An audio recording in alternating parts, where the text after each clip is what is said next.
හිරු කුමරු ආදරය ගැන කතාවට ආදරය කරන අලව ආදරෙන් පිළිගන්නවා. හිරු කුමරු ආදරය ගැනලා කතාවට ආදරය කරන සහ හංසනාට ආදරය කරන වගේම දිනෙත්මින්ට ආදරය කරන රසිකයන්ට නම් මේ දවස් ටික හොඳ දවස් ටිකක් නෙමෙයි. ඒකට හේතුව තමයි හංසනාගේ ඇක්සිඩන්ට් එක. ඉතින් හංසනාව ඇක්සිඩන්ට් කරේ දිනෙත්මින්ගේ සහෝදරයාගේ බිරිඳ වෙන්නට පුළුවන්. ඉතින් මේ කට්ටිය තමයි සැලසුම් කරේ. විශේෂයෙන්ම අර ඔෆිස් එකේ වැඩ කරන කට්ටියත් මේ හංසනත් එක්ක තරහින් ඉඳලා එක සැරේට යාළුලානේ. ඉතින් මෙන්න මේ කට්ටියගෙත් මේ දේවල් වලට සම්බන්ධයක් තියෙන්නට හැකියාවක් තියෙනවා.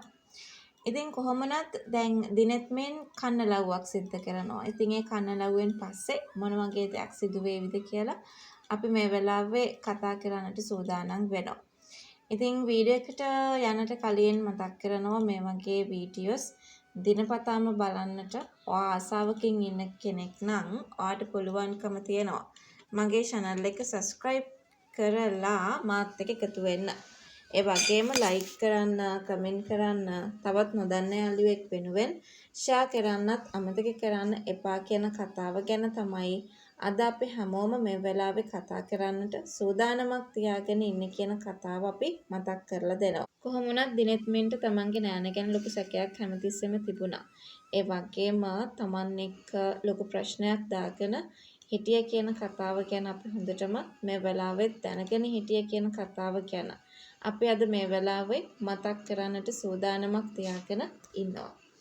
කොහොම වුණත් තව දෙයක් මම ඔයාලට මතක් කරන්නට බලාපොරොත්තු වෙනවා.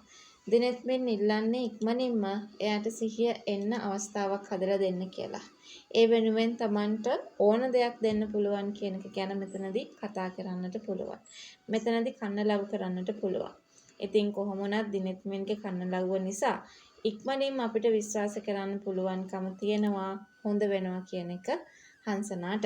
ඉතින් ඒ හොඳ වුණාට පස්සේ හංසනා වගේම දිනෙත්මිනුත් ගිහිල්ලා ඒ පාරේ ඔප්පු කරයි කියන කතාව අපි හැමෝම මේ වෙලාවේ කතා කරගන්නට සූදානමක් එකතු කරගෙන ඉන්නවා කියන කතාව ගැන තමයි අද අපි හැමෝම මේ වෙලාවේ කතා කරන්නට අවස්ථාවක් තියාගෙන ඉන්න ඕනි කියන කතාව ගැන මම ඔයත් එක්ක මේ වෙලාවේ කතා කරන්නට සූදානමක් තියාගෙන ඉන්නවා කියන කතාව තමයි අද අපි හැමෝම මේ වෙලාවේ කතා කරන්නට සූදානම් වෙලා ඉන්නටත් ඕනේ.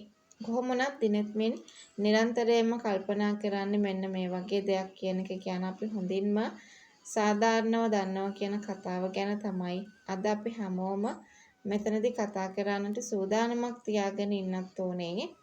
ඉතින් දිනෙත්මින් ආයෙ වතාවක් නම් ඔය හංසනාට තනියම රෑබෝ වෙලා කොහෙවත් යන්න ඉඩක් දෙන්නේ නැති වෙයි කියන බලාපොරොත්තුව තමයි අපිට තියාගන්න පුළුවන්.